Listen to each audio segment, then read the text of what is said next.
আমার কথা শুনবার জন্য আপনাদের স্বাগত জানাই। একটা পরিবর্তিত পরিস্থিতি, একটা অভ্যুত্থানের পরে যা হয়, বিশৃঙ্খলা, সুযোগ সন্ধানীদের তৎপরতা, অনেক অপরাধীর বোল পাল্টে ফেলা, নতুন করে সুযোগ নেবার চেষ্টা করা, সেই কাজগুলো আমরা দেখতে পাচ্ছি। অনেকে এটাকে বিপ্লব বলেছেন 5ই অগাস্টের ঘটনাবলীকে বা তার আগের 36 দিনের ঘটনাবলীকে। আমি বিপ্লব অনেক বড় একটা বিষয়, সেই কথা বলতে চাই না, সেভাবে এটাকে দেখতে চাই না। বাট এটা নিঃসন্দেহে বাংলাদেশের ইতিহাসে তো বটেই, দক্ষিণ এশিয়া বা পৃথিবীর ইতিহাসে একটা বড় গণ অভ্যুত্থান, ছাত্র জনতার অভ্যুত্থান।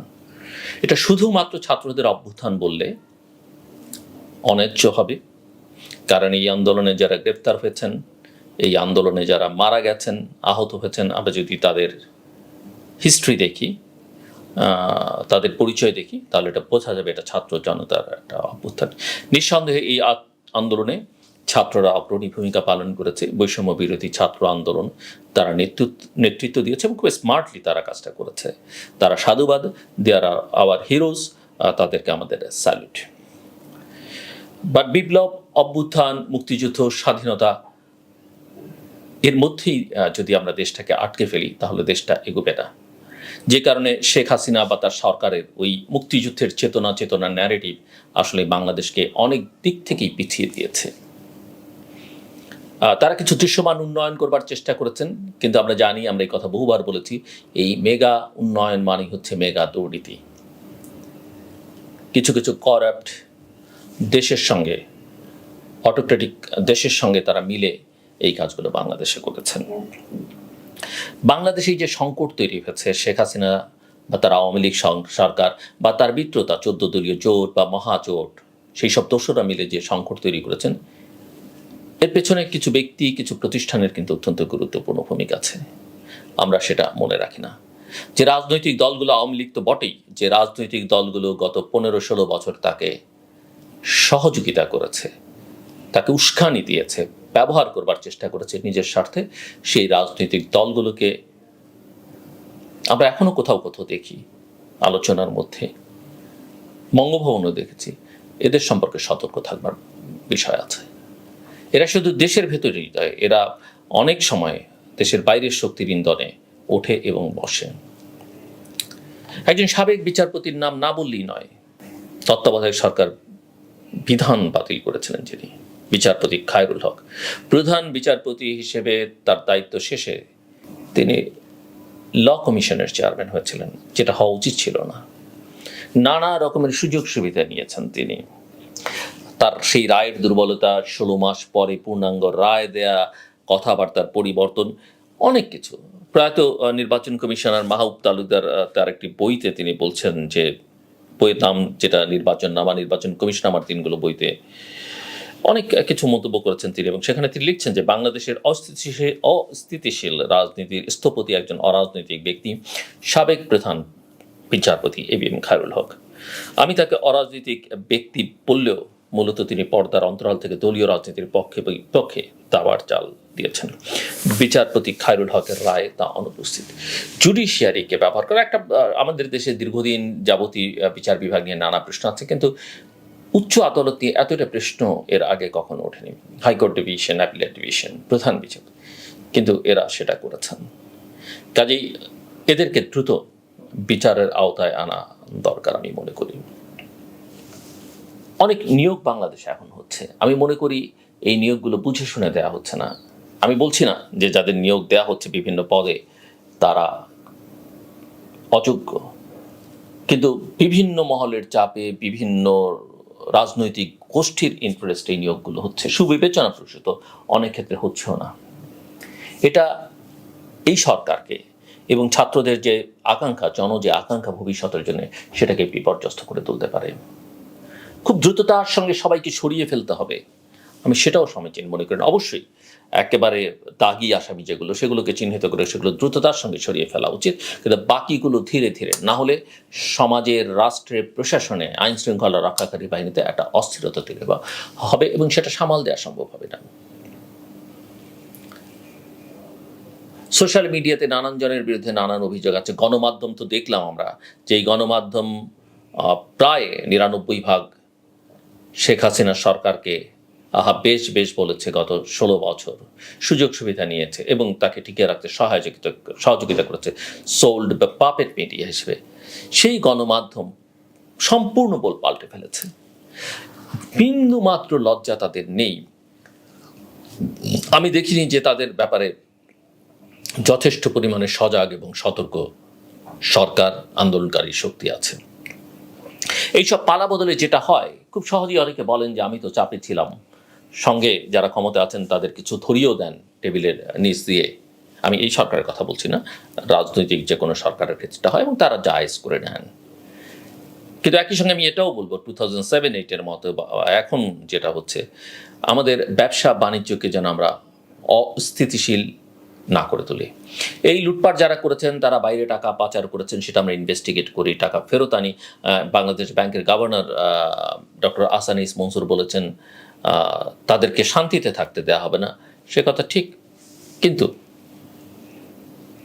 একটা ভয়, যে শেখ হাসিনা আমাদের মধ্যে যে ভয় ঢুকিয়ে দিচ্ছিলেন, সেরকম ভয়ের আবহ থেকে দেশকে কিন্তু উদ্ধার করতে হবে। কালপিটরা জানে তারা কি অপরাধ করেছে এবং তাদের বিচার যেন হয়, তার জন্য আমরা হুটহাট মামলা করে এই বিচারিক প্রক্রিয়াকে দুর্বল না করে তুলি। কারণ আমি মনে করি এইসব অপরাধীদের বিরুদ্ধে যথেষ্ট তথ্য প্রমাণ উপাত্ত অনেকের কাছে আছে, আমাদের অনেকের কাছে আছে, অনেক সাংবাদিকের কাছে আছে, বিদেশে থাকা অনেকের কাছে আছে, প্রশাসনের অনেকের কাছে আছে। সেগুলো নিয়ে আসলে এদের প্রত্যেককে আইনের আওতায় আনা উচিত, বিচারিক প্রক্রিয়ার মধ্যে ফেলা উচিত। কিন্তু সেটা করতে গিয়ে যেন আমরা ব্যবসা বাণিজ্যে একটা অস্থিরতা তৈরি না করি। এদেরও অনেক শিল্প প্রতিষ্ঠান আছে, সেখানে হাজার হাজার কর্মকর্তা কর্মচারী আছেন, যাদের মধ্যে অনেক সাধারণ নিরীহ মানুষ আছেন, পরিবার আছেন, তারা যেন কোনো বিপদে না পড়েন। কাজেই কোনো শিল্প প্রতিষ্ঠান বন্ধ হয়ে যাক, সেটা যেন না হয়। এদের মধ্যে, ব্যবসায়ীদের মধ্যে কোনো আতঙ্ক যেন আমরা তৈরি না করি। ধীরে ধীরে আইডেন্টিফাই করে ধীরে ধীরে তাদের আইনের আওতায় এনে বিচার যেন করা হয়। একটা জিনিস খেয়াল রাখা দরকার, সেটা হচ্ছে রাজনৈতিক হোক, ব্যবসায়িক হোক বা অন্য অন্য জায়গায় চিহ্নিত দাগী যাদের নাম বহুবার দেশে বিদেশ উচ্চারিত, তারা যেন আপাতত দেশ ছেড়ে পালাতে না পারে। আর দেশের বাইরে যেতে হলে দেশে যেন ফেরত আসে, সেরকম একটা বাধ্যবাধকতার মধ্যে তাদের রাখবার ব্যবস্থা সরকারকে করতে হবে। অনেক ক্ষেত্রে আমরা দেখছি যে চর দখলের মতো ঘটনা ঘটছে, এক পক্ষকে সরিয়ে দিয়ে আরেক পক্ষ দ্রুত দখল করে নিচ্ছে। হ্যাঁ, কারো কারো যুক্তি আছে যে তাদেরকে সরিয়ে দিয়ে এরা দখল করে নিয়েছিল এই আওয়ামী সন্ত্রাসীরা বা বাহিনী, কিন্তু তারা একটা অন্যায় প্রক্রিয়ার মধ্য দিয়ে গোয়েন্দা সংস্থাগুলোকে ব্যবহার করে সেটা করেছে। কিন্তু আপনারা বা আমরা যেন সেটা না করি। ইয়েস, আপনি দীর্ঘ সময় নাও দিতে পারেন, আর সেটাতে জটিলতা তৈরি হতে পারে, কিন্তু যা কিছুই হোক না কেন একটা প্রক্রিয়ার মধ্যে দিয়ে যাওয়ানো হয়, একটা আইনি প্রক্রিয়ার মধ্যে দিয়ে দেওয়া হয়। সেটা স্বল্পমেয়াদী প্রক্রিয়া হতে পারে, কিন্তু হওয়া উচিত। যেটা দেখা যাচ্ছে, এবং হুটহাট যাকে মনে হলো তার দলীয় আইডেন্টিটি বিবেচনা করে তার সঙ্গে আমার সম্পর্ক ছিল, আমি একজনকে বসিয়ে দিলাম একটা গুরু দায়িত্বে, একজনকে আমি এমন একটা প্রতিষ্ঠানের এমডি বা চেয়ারম্যান বানিয়ে দিলাম যেখানে নিচের দিকে সবার মধ্যে একটা অস্বস্তি তৈরি হতে পারে। সেটা বয়সের কারণে হতে পারে, যোগ্যতার কারণে হতে পারে, পলিটিক্যাল অ্যাফিলিয়েশনের কারণে হতে পারে। এগুলো হচ্ছে, আমি চুলচেরা কিছু বলছি না, আমি হয়তো অন্যদের মতো নাম ধরে ধরে সেটা বলছি না, কিন্তু দরকার পড়লে নিশ্চয়ই বলবো। আরেকটা কথা এখানে অত্যন্ত গুরুত্বপূর্ণ আমি মনে করি, যে আমাদের সশস্ত্র বাহিনীকে সবসময় আস্থায় রাখতে হবে। তারা কিন্তু একটা বড় শক্তি একটা রাষ্ট্রের জন্য, স্বাধীনতা সার্বভৌমত্বের জন্য। তাদের জন্য আমরা কোনো ইগনোর না করি কোনোভাবেই। তাদেরকে ব্যবহার করা হয়েছে রাজনৈতিকভাবে, সেই ব্যবহারটাও যেন কেউ ভবিষ্যতে না করেন, এবং তারাও যেন ধরে নেন যে এটা তাদের কাজ নয়। কিন্তু রাষ্ট্র চালাতে হলে, রাষ্ট্রের অগ্রগতির জন্য, নিরাপত্তার জন্য তারা অত্যন্ত গুরুত্বপূর্ণ প্রতিষ্ঠান। তো আমরা যেন কোনোভাবেই আন্ডারমাইন না করি। ভুল ত্রুটি তারা করেননি সেটা বলা যাচ্ছে না, তবে সেগুলো যেন একটা প্রক্রিয়ার মধ্য দিয়ে সেগুলোর সমাধান হয়। বাংলাদেশে সাম্প্রতিক ঘটনা প্রবাহ এবং তার আগের বিষয়াবলী নিয়ে, সেটা বিচার বহির্ভূত হত্যাকাণ্ড হোক, গুম হোক, বা এই আন্দোলনের সময় যা হচ্ছে, এগুলোর তদন্তের কথা হচ্ছে। আমি মনে করি এগুলোর তদন্ত হওয়া দরকার এবং আন্তর্জাতিক তদন্ত, বাংলাদেশের তদন্ত দিয়ে এগুলোর কিচ্ছু হবে না। এবং এই গণহত্যার জন্য যারা দায়ী তাদের আন্তর্জাতিক আদালতে বিচার করতে হবে, শেখ হাসিনা সহ। সেই প্রক্রিয়া পৃথিবীর কোথাও কোথাও শুরু হয়েছে এবং আমি মনে করি এর বাইরে যেটা হবে সেটা খুব কল্যাণকর হবে না, ভালো কিছু নাও হতে পারে। কাজে মামলা টামলা করবার ব্যাপারে অনেক সজাগ সতর্ক থাকা দরকার। আমি মনে করি ছাত্রদের শিক্ষা প্রতিষ্ঠানে দ্রুত ফিরিয়ে নেওয়া। আমি একজন সমন্বয়কে দেখলাম, সার্জিস সে কথা বলেছেন, যেগুলো তাদের কাজ নয়, তারা করেছেন স্বেচ্ছাসেবক হিসেবে, কিন্তু আর নয়। একজনের হাতে যখন দিনের পর দিন লাঠি থাকে এবং এই কাজটা তার জন্যে, কারণ এই কাজটা যে করছে সে হয়তো বাংলাদেশের ভবিষ্যতে অনেক বড় কিছু হবে, কিন্তু তাদেরকে আমরা এই জায়গায় জন্য এনগেজ না করি, দ্রুত আমাদের যে প্রাণহীন শিক্ষাঙ্গন সেটার মধ্যে প্রাণ দেওয়ার কাজটা করতে হবে, খুব দ্রুততার সঙ্গে করতে হবে। এবং সব শিক্ষা প্রতিষ্ঠান খুলে দিয়ে, হয়তো কোনো কোনো বিশ্ববিদ্যালয়ের হলগুলোর অবস্থা এখনো ভালো নয়, ঠিকঠাক করতে সময় লাগবে, কিন্তু তার মধ্যেই যতটা সম্ভব খুলে দিয়ে শিক্ষা কার্যক্রম চালু করার ব্যবস্থা করা উচিত। আমরা আমাদের সংগঠন সেন্টার ফর গভর্নেন্স স্টাডিজের পক্ষ থেকে ট্র্যাক করা ইতিমধ্যেই শুরু করেছি, যে 5ই অগস্টের পরে কারা নিজ নিজ দায়িত্ব থেকে পদত্যাগ করছেন, কাদেরকে সরিয়ে দেওয়া হচ্ছে, এই হিসেবটা রাখা অতীত দিনটাকে বুঝতে এমনি এবং সামনে পথ চলতে সাহায্য করবে। আমরা সেই কাজটা করছি, অন্যরাও নিশ্চয়ই করবেন এবং আমরা সবাই মিলেই। আমার মূল কথা হচ্ছে যে পরিবর্তনটা হচ্ছে, সেই পরিবর্তনটাকে যেন আমরা ধরে রাখতে পারি, ইতিবাচক ধারায় প্রবাহিত করতে পারি। যারা এই প্রক্রিয়ার মধ্যে আছেন সবাই যে ধোয়া তুলসী পাতা, সবাই যে খুব ভালো, সেটা আমি বলবো না, বলা যাবে না, তবে তাদেরকে অ্যাকাউন্টেবিলিটির মধ্যে রাখতে হবে। আমরা ওয়াচডগ হিসেবে কাজ করব, কোনো কিছু আমরা ছাড় দেব না, কারণ আমরা গণতন্ত্রের জন্য লড়াই করেছি। আমাদের ছোট ছোট ভাই বোনেরা জীবন দিয়েছে, অতীতে অনেক সতীর্থ জীবন দিয়েছে। আমরা কোনোভাবেই চাইব না কেউ যেন মনে না করেন যে আমাকে নিয়ে কথা বলা যাবে না, আমাকে নিয়ে প্রশ্ন তোলা যাবে না। ক্ষমতায় থাকলে আপনাকে প্রশ্ন করবই, সেটাই আমাদের কাজ এবং আপনাদেরকে সেটা মাথায় রাখতে হবে। কাজেই যেখান থেকে, এবং যেহেতু এটাকে আমরা একটা স্বাধীন পরিস্থিতি বলছি, যেখানে অনিয়ম, যেখানে অন্যায্যতা, যেখানে অবিচার, আমি মনে করি সবাই বলতে থাকুন, যে কোনো নাগরিক।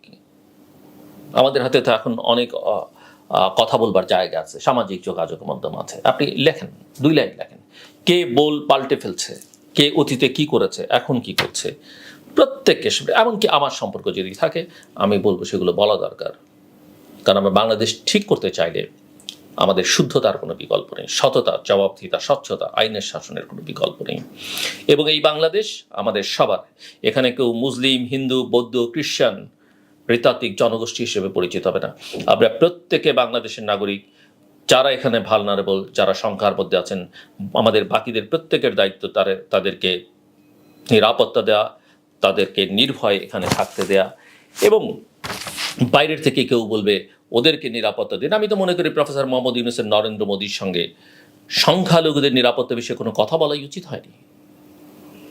আমার এখানে সংখ্যালঘু বলে কিছু নেই, এরা আমাদের নাগরিক। আমার যা অধিকার, একজন হিন্দু, বৌদ্ধ, খ্রিস্টানেরও তাই অধিকার। এবং প্রফেসর ইউনূস হিন্দু ধর্মাবলম্বীদের সঙ্গে আলোচনার সময় সেটা বলেছেন যে আইনের শাসন থাকলে আমরা সবাই নিরাপদ থাকবো, সেভাবেই কথা বলা উচিত। আমাদের হিন্দুরা, আমাদের মাইনরিটিস কি ভারতীয় নাগরিক, যে ভারতীয় প্রধানমন্ত্রীকে কনসার্ন ব্যক্ত করবে? আমরা কি কনসার্ন ব্যক্ত করি ইন্ডিয়ান মাইনরিটিস যারা, তাদের নিয়ে? সেখানে তো ফ্রিজে গরুর মাংস রাখার অপরাধে একজনকে পিটিয়ে মেরে ফেলা হয়, সেখানে তো মসজিদ ভেঙে মন্দির করা হচ্ছে। আমরা কি সেটা নিয়ে কথা বলেছি? হ্যাঁ, আমরা একাডেমিক ডিসকাশন করছি।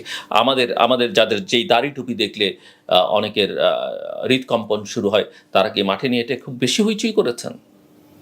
কোনো অ্যানার্কি তৈরি করেছেন? কোনো হিন্দু, বৌদ্ধ, খ্রিস্টানের উপর আক্রমণ করেছেন? আক্রমণ হয়নি সে কথা আমি বলছি না। যে আক্রমণগুলো হয়েছে সেগুলো পলিটিক্যালি মোটিভেটেড, এবং আগেও যা হয়েছে রাজনৈতিক স্বার্থে করেছে, অধিকাংশ ক্ষেত্রে এই ক্ষমতাসীনরা সেটা করেছে, সেগুলোর তদন্ত হওয়া উচিত। আওয়ামী লীগ কেন এই পর্যন্ত এত হিন্দু ধর্মাবলম্বী বৌদ্ধদের উপরে আক্রমণ হয়েছে সেগুলোর বিচার করেনি, তদন্ত করেনি? আমি মনে করি নতুন সরকারের সেটা দায়িত্ব। দরকার হলে আমরা 53 বছরের হিসেব টানবো, যার যা প্রাপ্য রিওয়ার্ড সেটা তাকে আমরা দেব, এবং যার যা শাস্তি প্রাপ্য, আওয়ামী লীগ, বিএনপি, জাতীয় পার্টি, জামাত, ওয়ার্কার্স পার্টি, জাসদ, সব দেবার সময় হচ্ছে। এগুলো করতে খুব বেশি সময় লাগে না, বেশি সময় লাগবে না। আসুন আমরা সবাই মিলে সামনের দিকে এগোই, একটা ট্রুথ অ্যান্ড রিকনসিলিয়েশনের জায়গা বের করি। আবার শুধু বিচারের মধ্যে শেখ হাসিনার মতো এই বিচার ওই বিচারের মধ্যে দেশকে ব্যস্ত রাখলে হবে না। এগিয়ে যাবার কাজটাতে গুরুত্ব দিতে হবে, কিন্তু এই কাজগুলো আস্তে আস্তে করতে হবে। দ্রুততার সঙ্গে করতে গেলে অনেক ভুলভ্রান্তি হবার সুযোগ আছে। সবচেয়ে বড় কথা, দেশে আমরা একটা স্বাভাবিক পরিবেশ তৈরি করি। আমার কথা শুনবার জন্য আপনাদের অসংখ্য ধন্যবাদ। আপনাদের সবার জন্য শুভকামনা। নিরাপদে থাকবেন এবং ভালো থাকবেন।